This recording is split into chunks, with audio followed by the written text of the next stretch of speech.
si on veut tirer un bilan coût-avantage de toute cette affaire, que gagne-t-on ?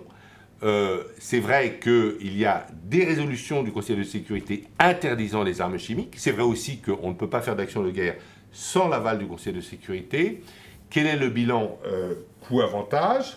Est-ce que cette action de guerre va favoriser une transition en Syrie et va favoriser la paix, le retour de la paix civile en Syrie? C'est ce que souhaite, je pense, sincèrement l'Élysée. Ils ont d'ailleurs annoncé ce matin qu'ils voulaient faire une conférence, n'est-ce pas, où seraient invités tous les partenaires de cette affaire, y compris ce qu'on appelle l'axe d'Astana, c'est-à-dire les gens qui aujourd'hui, des deux bords, mais qui vraiment négocient des accords de cessez-le-feu. Je veux parler de la Turquie, de l'Iran et de la Russie.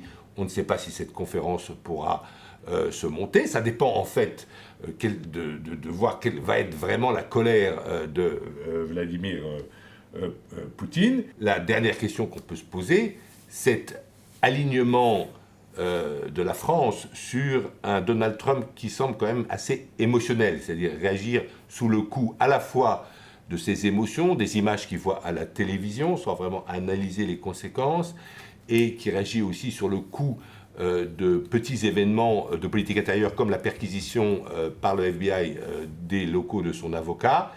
On peut se demander si cet alignement de la France était souhaitable et si la France ne risque pas de perdre en fait son prestige au Moyen-Orient et surtout sa faculté d'être un intermédiaire sincère, d'être un médiateur dans cette tension et notamment un médiateur entre la Russie et l'Amérique, puisqu'il faut rappeler que le président Macron va la semaine prochaine aux États-Unis et fin mai à Moscou et Saint-Pétersbourg.